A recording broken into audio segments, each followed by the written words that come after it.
Hey everyone, I am Jatin Verma. Hope you guys are doing fine. उम्मीद है आप सब अच्छे होंगे।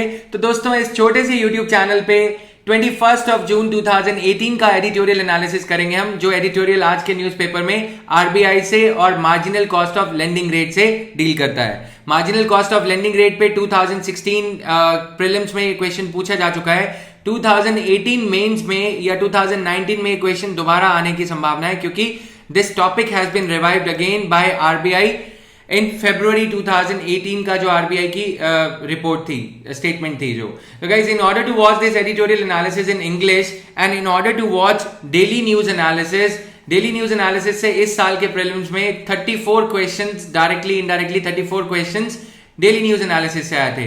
काफी सारे यूट्यूब चैनल्स पे आप न्यूज एनालिसिस देखते हो, नो डाउट काफी सारा क्वेश्चंस जो है हिंदू न्यूज़पेपर से ही आएंगे। लेकिन जो एनालिसिस है, एनालिसिस क्या होता है, कैसे किया जाता है, अखबार पढ़ने के अलावा जिसे एनालिसिस कहा जाता है, तो उसको उसको पाने के लिए गाइज आप अनअकैडमी की मेरी प्रोफाइल पे विजिट कर सकते हो। जतिन वर्मा नाम यहाँ पे सर्च करोगे, सर्च सेक्शन में you will be able to find my profile and daily news analysis, जिसमें कि हम बैकग्राउंड न्यूज चेक करते हैं, वो सब वहां पे पा सकते हो। और गाइज, इसके अलावा बताना चाहूंगा, फेसबुक पे मैं अवेलेबल हूं। You can reach out to me on Facebook also, Jatin Verma 0509। Facebook पे भी इस सेम यूट्यूब नाम का जो चैनल है, आईएएस तैयारी विद जतिन वर्मा, इसको आप सब्सक्राइब कर सकते हैं in order to get daily alerts regarding the videos. और फेसबुक पे भी ये सेम ग्रुप है, यहाँ पे आप पीडीएफ पा सकते हो। टेलीग्राम पे भी सेम ग्रुप है, आईएएस तैयारी विद जतिन वर्मा, यहाँ पे भी आप पीडीएफ पा सकते हैं। And in case you have any specific query regarding UPSC, GS mains paper 1, 2, 3, 4 और public administration, you can reach out to me, mail कर सकते हो मुझे। ये सारे आपके पास में एवेन्यूज फॉर अस अवेलेबल हैं to reach out to me. Now guys, coming to this editorial, transmission troubles on inefficient banking system. Banking system को इनएफिशिएंट कहा जा रहा है, ऐसा क्यों? क्योंकि ट्रांसमिशन जो है मॉनेटरी पॉलिसी का, आरबीआई रेपो रेट को इंक्रीज करता है, डिक्रीज करता है। पर्पस क्या होता है? पर्पस ये होता है कि अगर इन्फ्लेशन इंक्रीज हो रही है, अगर महंगाई बढ़ रही है, तो आरबीआई रेपो रेट को इंक्रीज करता है। RBI increases the repo rate. So repo rate अगर इंक्रीज होगा तो ब्याज दरें, इंटरेस्ट रेट बढ़ जाएगा। इंटरेस्ट रेट बढ़ जाएगा तो लोग लोन नहीं लेंगे, तो लोग परचेजेस कम करेंगे। अब ये अगर आरबीआई का रेपो रेट बढ़ाने के बाद भी बैंकिंग सिस्टम जो है, एसबीआई, आईसीआईसीआई, प्राइवेट बैंक्स या फिर पब्लिक सेक्टर बैंक्स, अगर अपने रेट्स ऑफ इंटरेस्ट को रिवाइज नहीं करेंगे, रेपो रेट के बढ़ने के बाद भी ब्याज दर नहीं बढ़ाएंगे, तो फिर मॉनेटरी पॉलिसी ट्रांसमिशन गड़बड़ा जाएगा। इसीलिए इसे कहा जाता है कि मॉनेटरी पॉलिसी ट्रांसमिशन अब जो है नहीं हो रहा है। और अगर आरबीआई का मॉनेटरी पॉलिसी ट्रांसमिशन प्रॉपर नहीं होगा, तो फिर रेपो रेट, फिर ये सब का फायदा क्या? फिर इन्फ्लेशन को कंट्रोल किया कैसे जाएगा? तो इसको दुरुस्त करने के लिए, in order to strengthen this process, monetary policy transmission को दुरुस्त करने के लिए ये सब marginal cost of lending rate phenomena लाया गया 2016 में। अब इसे मैंडेटरी कर दिया गया है even for the old customers of the bank, जिन्होंने 1 अप्रैल 2016 से पहले लोन ले रखे थे, उनके लिए भी इसे अनिवार्य कर दिया गया। बैंकों को यह बोला गया है कि पुराने लोन्स पे भी इसे लागू किया जाए। इससे पहले बेस रेट सिस्टम अप्लाई किया जाता था। बेस रेट सिस्टम का मतलब है कि बैंक्स अपना एक न्यूनतम रेट ऑफ इंटरेस्ट तय करते थे, जिससे कम लोन रेट ऑफ इंटरेस्ट पे लोन नहीं दिए जाएंगे। Rate of interest minimum rate जो है वो बेस रेट है। अगर किसी कस्टमर का क्रेडिट प्रोफाइल विजय माल्या जैसा हो जाता है, रिस्की हो जाता है, तो फिर बेस रेट से ऊपर रेट ऑफ इंटरेस्ट चार्ज कर सकते हैं। मान लो कि अगर rate of interest base rate में 8% था, तो अगर कोई कस्टमर की क्रेडिट प्रोफाइल, बैंक को ये लगता है कि वो कस्टमर लोन नहीं दे पाएगा, तो 8.5% चार्ज किया जा सकता है। अगर कोई कस्टमर बहुत ही रिस्की है, टोटल विजय माल्या है, तो फिर 8.7% भी चार्ज किया जा सकता है। Right, so this was suppose to push banks to, अब ये बेस रेट एमसीएलआर क्राइटेरिया के अकॉर्डिंग डिटरमाइन किया जाएगा। एमसीएलआर होता क्या है, आइए देखते हैं। देखो, पहले के बेस रेट में, जो कि 2010 में लाया गया, बेस रेट प्रोसेस 2010 में लाया गया, उसके बाद अब 2016 में ये लाया गया, 2018 में इसे सबके लिए लागू किया जाएगा। इसमें क्या है? Marginal cost of funds. पहले क्या था? Average cost of funds. Base rate के अंडर एवरेज कॉस्ट मतलब जितनी भी बैंक्स क्या करते हैं, अपने कस्टमर से फिक्स डिपॉजिट के तहत पैसा डिपॉजिट करते हैं, या बैंक के जो सेविंग्स बैंक अकाउंट होते हैं, जो आप लोग सेविंग्स बैंक अकाउंट ओपन करवाते हो, उसमें जो पैसा आता है वो कस्टमर्स को लोन के रूप में दिया जाता है। दो तरह के कस्टमर्स होते हैं बैंक के, एक डिपॉजिटर जो पैसा डिपॉजिट कराते हैं, एक बोरोवर। बोरोवर को जो रेट ऑफ इंटरेस्ट चार्ज किया जाएगा। अब अगर फिक्स डिपॉजिट पे रेट ऑफ इंटरेस्ट 7% है और लोन कितने पे दिया जाएगा फिर 7.5% पे, क्योंकि बैंक्स भी यहां पे धंधा करने के लिए हैं, बिजनेस करने के लिए हैं, तो banks would charge their own margin. Margin जो है उसे प्रॉफिट कहा जाता है। अब इस मार्जिन में, ये मार्जिन के अलावा ऑपरेटिंग एक्सपेंसेस मतलब जो बैंक्स को ऑपरेट करने में जो खर्चा लगता है, employ salary and then stationery, management of ATMs, air conditioners के बिल और ये सब, सिक्योरिटी गार्ड्स, ये सब खर्चा जो है ऑपरेटिंग एक्सपेंसेस। बैंक जो आपको एटीएम इशू करता है उसमें भी बैंक की लागत लगती है, तो ये सब ऑपरेटिंग एक्सपेंसेस को रिकवर करने के लिए ऑपरेटिंग एक्सपेंसेस भी बेस रेट का एक कंपोनेंट रखे गए। इसमें भी एक कंपोनेंट है। यहां पे दो चीजें डिफरेंट है, मार्जिनल कॉस्ट ऑफ फंड्स और टेन्योर प्रीमियम, इसे हम समझेंगे अभी। फिर बैंक को कुछ पैसा अपना कैश रिजर्व रेशो के रूप में, in the form of cash reserve ratio, banks have to keep some amount in the with the RBI. RBI के पास में कुछ पैसा डिपॉजिट कराना पड़ता है। अब आरबीआई इस पे 6%, 6.5%, 5% रेट ऑफ इंटरेस्ट देगा, जबकि बैंक को कॉस्ट कितनी आ रही है 7%, क्योंकि बैंक ने जो कस्टमर से फिक्स डिपॉजिट का वादा किया है, कस्टमर को 7% रेट ऑफ इंटरेस्ट दिया जाएगा, जबकि कैश रिजर्व रेशो में बैंक को शायद 6% ही रेट ऑफ इंटरेस्ट मिलेगा। तो इसकी कॉस्ट भी, ये जो 1% नुकसान है, इसकी भरपाई भी, इसकी रिकवरी भी बेस रेट के जरिए की जाती है, बैंकों द्वारा की जा रही थी। लेकिन अब marginal cost of lending rate को बेस रेट का रूप दिया, नया नाम दिया गया है। अब ये नई प्रणाली है, इसमें नया प्रोसेस है। कैसे? इसमें मार्जिनल कॉस्ट ऑफ फंड्स, पहले था average cost of funds. Average cost of funds में ये था सब प्रकार के डिपॉजिट जो 2015 में जो बैंक्स ने डिपॉजिट लिए, 2017 में लिए, 2016 में लिए, टोटल जो कॉस्ट ऑफ फंड्स आ रही है उसके बेसिस पे, एवरेज कॉस्ट ऑफ फंड्स के बेसिस पे बोरोवर से रेट ऑफ इंटरेस्ट चार्ज किया जा रहा था। लेकिन यहां पे क्या है कि मान लो यहां पे मार्जिनल कॉस्ट ऑफ फंड्स कि मार्जिन मतलब जो पर्टिकुलर लोन, मान लो कि अगर मैं बैंक के पास में गया, मुझे 8 लाख रुपए लोन चाहिए, मुझसे पहले आप गए, आपने 8 लाख रुपए बैंक में डिपॉजिट कराए, बैंक ने आपको 7% रेट ऑफ इंटरेस्ट कमिट कर दिया, तो यहां पे marginal cost of funds bank मुझसे 7% चार्ज करेगा, वही रेट चार्ज करेगा जिसपे कि बैंक ने डिपॉजिट्स आपसे लिए हैं। ऐसा क्यों किया गया है? पारदर्शिता के लिए, ट्रांसपेरेंसी के लिए। बैंक्स पैसा लेते थे, बैंक्स इनएफिशिएंटली पैसा कलेक्ट करते थे। हो सकता है 2015 में पैसा बैंकों ने कस्टमर से डिपॉजिट के रूप में लिया और 9% पे। अब यहाँ पे बैंकों की कहीं ना कहीं इनएफिशिएंसी है कि 9% पे पैसा क्यों लिया, इतना महंगे ब्याज दर क्यों दी जा रही है किसी कस्टमर को। तो आगे चल के भी 2015 में जो पैसा लिया गया है उसे महंगी ब्याज दर पे 2018 में जो है किसी कस्टमर को ब्याज पे दिया जाएगा, किसी और कस्टमर को जो कि कार खरीदना चाहता है, जो कि घर खरीदना चाहता है। ये कस्टमर जो है जिसने डिपॉजिट करे हैं, इसके पास में ज्यादा पैसे थे एक पर्टिकुलर पॉइंट ऑफ टाइम पे 2015 में। 2015 से 2020 तक इसने फिक्स डिपॉजिट कराया 9% ब्याज दर पे, जबकि आज की ब्याज दर 7.5% है या 7% है। तो बैंकों को ये कहा जा रहा है कि जो आज की ब्याज दर है उस पे लोन दिए जाएं, उसके बेसिस पे लोन दिए जाएं, ना कि पुरानी रेट ऑफ इंटरेस्ट पे।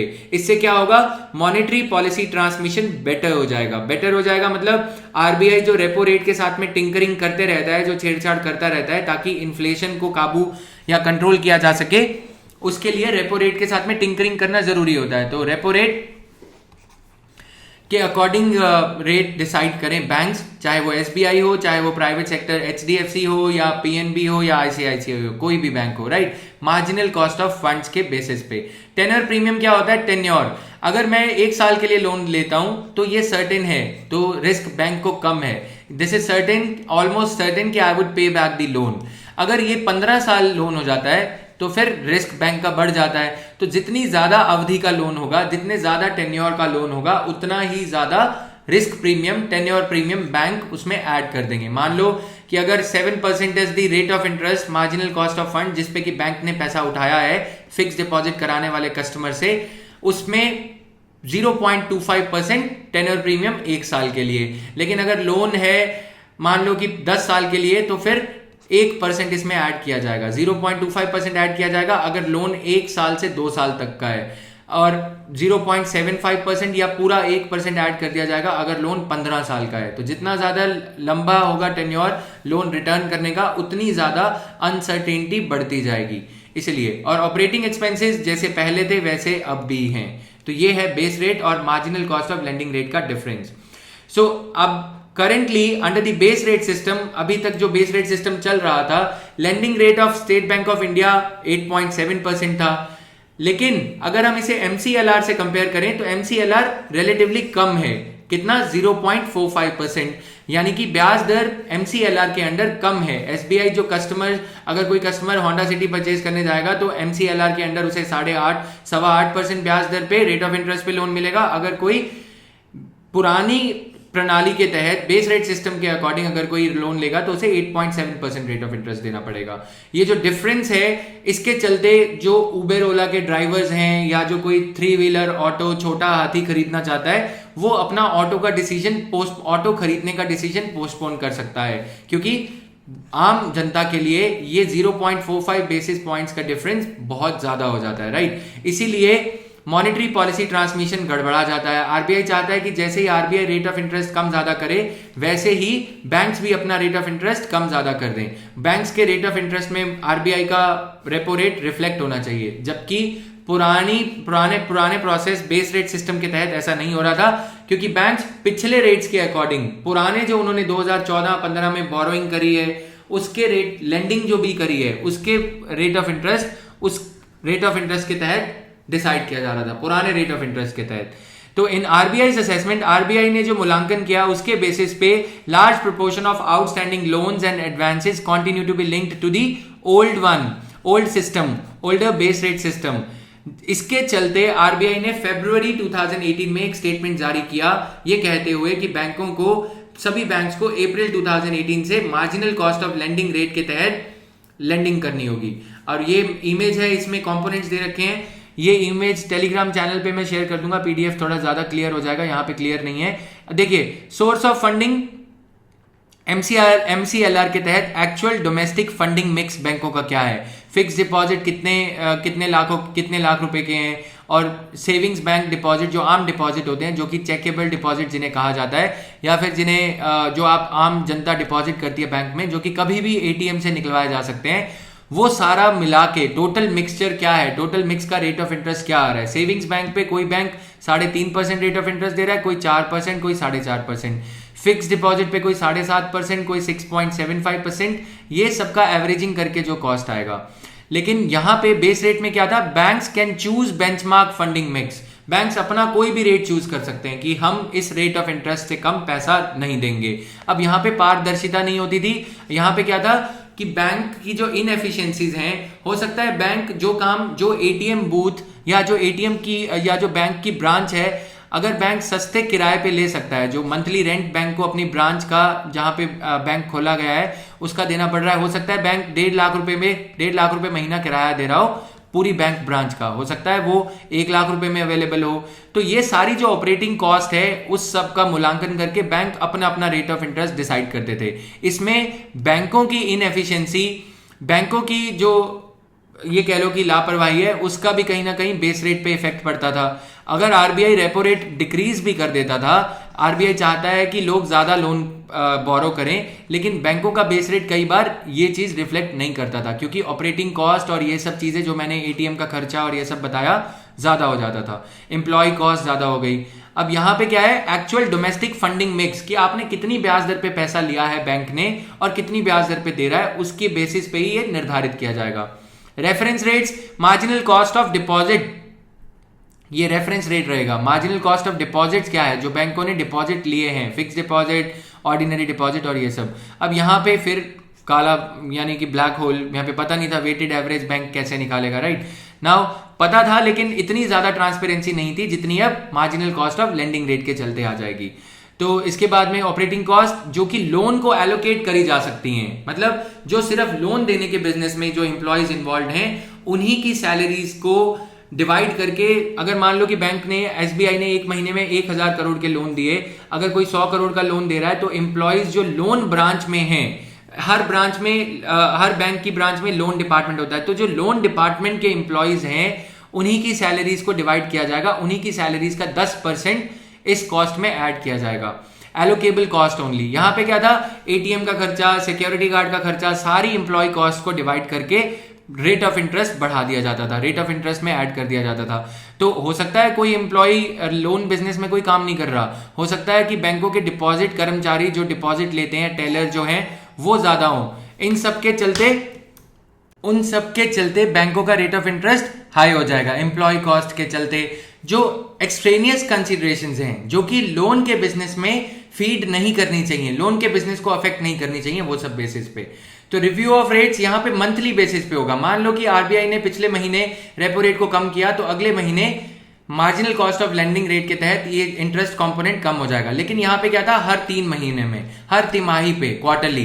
तो आरबीआई ने अगर पिछले महीने रेट ऑफ इंटरेस्ट को रिव्यू किया है, रेपो रेट को, तो अगले 3 महीने जब तक बैंक के पूरे नहीं हो जाएंगे तब तक रेट ऑफ इंटरेस्ट सेम रहेगा। इसके चलते ट्रांसमिशन गड़बड़ा जाता था। आरबीआई चाहता है कि इन्फ्लेशन बढ़ रहा है या इन्फ्लेशन कम हो रहा है, रिसेशन आ रहा है, खरीदारी नहीं कर रहे हैं लोग, तो आरबीआई चाहता है कि ज्यादा लोन दिए जाएं। इसलिए आरबीआई ने रेट ऑफ इंटरेस्ट मान लो कि कम किया, लेकिन वो कोई उसका फायदा नहीं होगा, राइट?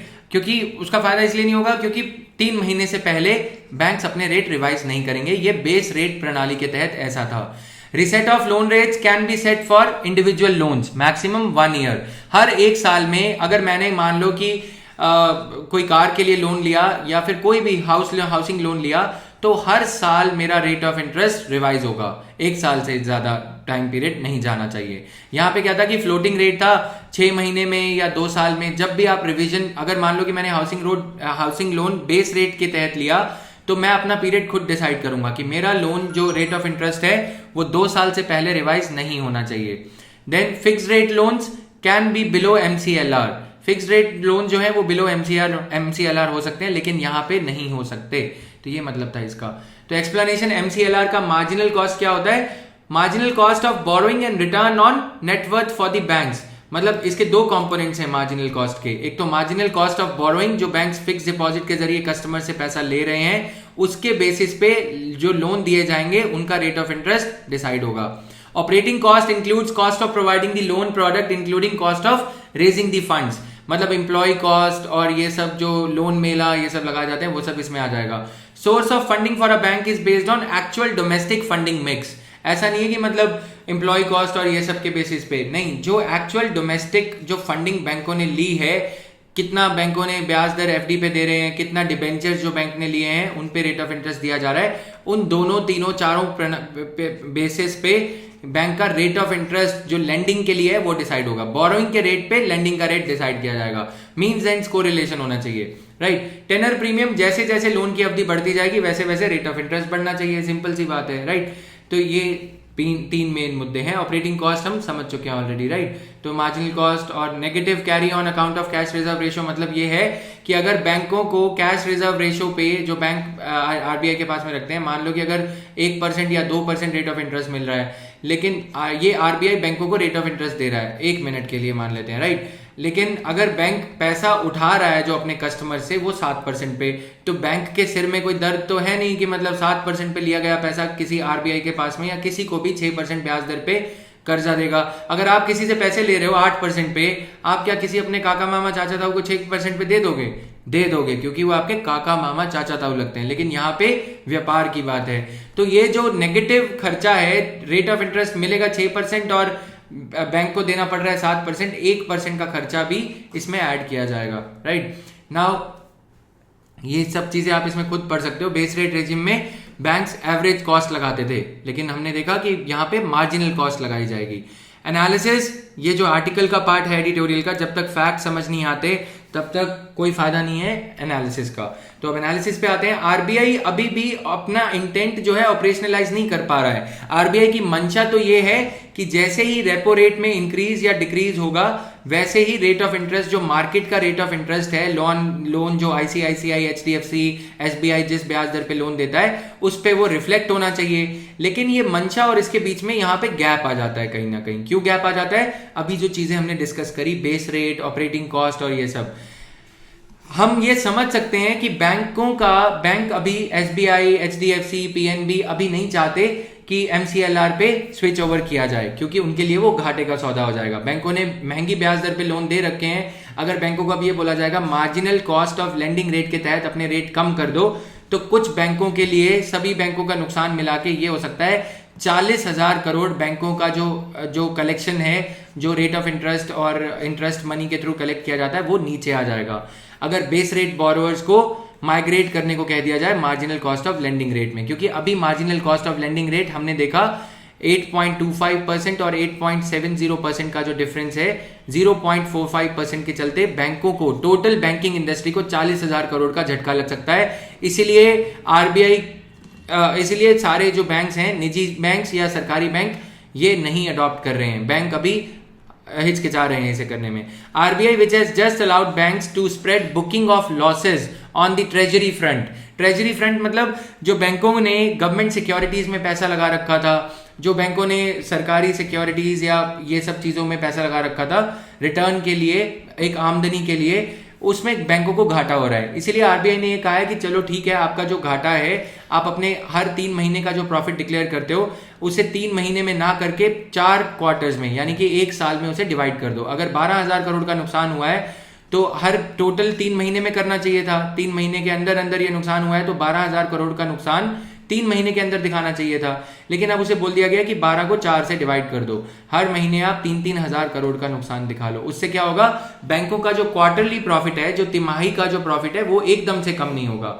तो ये बैंकों को रियायत दी गई है आरबीआई द्वारा कि ये सब आरबीआई डिसाइड करता है कि अगर आपको कोई नुकसान हो रहा है तो आप उस नुकसान को धीरे धीरे से भरपाई कर लो। Base rate customers can shift to MCLR only by paying a fee. This outcome is not too different from the previous attempt by RBI 8 years ago. 8 years ago, 8 साल पहले भी, उससे पहले क्या होता था, basic benchmark prime lending rate. Prime lending rate आपको बता रहा है जो प्रीमियम कस्टमर्स हैं, जो प्राइम कस्टमर्स हैं, जैसे अमेजन पे प्राइम है, ठीक है, अमेजन प्राइम और ये सब, वैसे ही प्रीमियम कस्टमर्स, जैसे कि जो so called premium customers, Vijay Mallya और ये सब, हमें तो 8-8.5%, आम व्यक्ति को, कॉमन कस्टमर को 8.5-9% पे रेट ऑफ इंटरेस्ट पे लोन दिया जाता था। लेकिन ये बड़े बड़े कस्टमर्स को 7%, 7.5% पे रेट ऑफ इंटरेस्ट पे लोन दिया जाता था। बैंकों ने इसे सुधार करने के लिए, इसमें ट्रांसपेरेंसी लाने के लिए बेस रेट का फिनोमिना इंस्टीट्यूशनलाइज किया। लेकिन बेस रेट के बाद भी राइटर कह रहे हैं कि कुछ खास बदला नहीं है। 8 साल पहले जो रिफॉर्म किया गया था उसके बाद marginal cost of lending rate को लेके आना अप्रैल 2016 में, ये कहीं ना कहीं इस बात की पुष्टि करता है, it vindicates the point that RBI का जो 8 साल पहले कदम लिया गया था बेंचमार्क रेट को रिप्लेस करके बेस रेट को लाना, वो कहीं ना कहीं फेल हुआ है। There was no sunset clause included then. Sunset clause मतलब जैसे फिक्स टाइम शाम को 6 बजे सूर्य जो है ढल जाता है, वैसे ही यहाँ पे सनसेट क्लॉज के तहत अब बैंकों को ये कहा जा रहा है अब बेस रेट का फिनोमिना खत्म हुआ। 1 अप्रैल 2018 से सभी बैंकों को अब MCLR सेट करना पड़ेगा। ये जो नॉर्म है बैंकों के लिए फरवरी में सेट कर दिया गया था, क्योंकि बैंक्स रिलक्टेंस दिखा रहे थे अपनी, बैंक्स हिचकिचा रहे थे MCLR में स्विच ओवर करने से, क्योंकि 40,000 करोड़ का टोटल नुकसान सभी बैंकों को एक साथ मिला के झेलना पड़ेगा। इसीलिए तो अगर एकदम से ये सनसेट क्लॉज लगाया जा रहा है, अब ये कहा जा रहा है कि अब ये एंड डेट है, जैसे फॉर्म अप्लाई करने की डेट होती है, इस डेट के बाद अब आप सभी को 1 अप्रैल के बाद, 1 अप्रैल 2018 के बाद सभी बैंकों को अब MCLR इंप्लीमेंट करना पड़ेगा।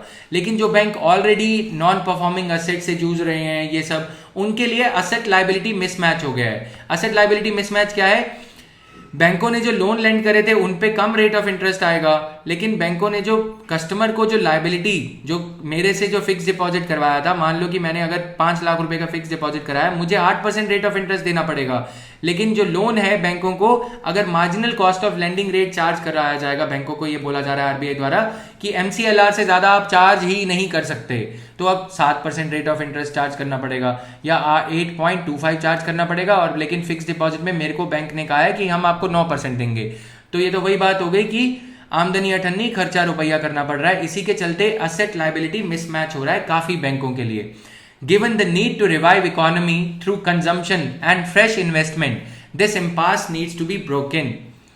अब हाल क्या चल रहा है इकोनॉमी में, बदहाली है, रिसेशन देख रहे हैं। अब हमें कंजम्पशन को रिवाइव करना है, हमें लोगों को लोन देना है ताकि लोग नया मोबाइल फोन खरीदें, लोग नया टीवी एलईडी खरीदें, लोग नई कार खरीदें। उससे क्या होगा, रोजगार के अवसर बढ़ेंगे, उससे कार कंपनी नया निवेश करेगी।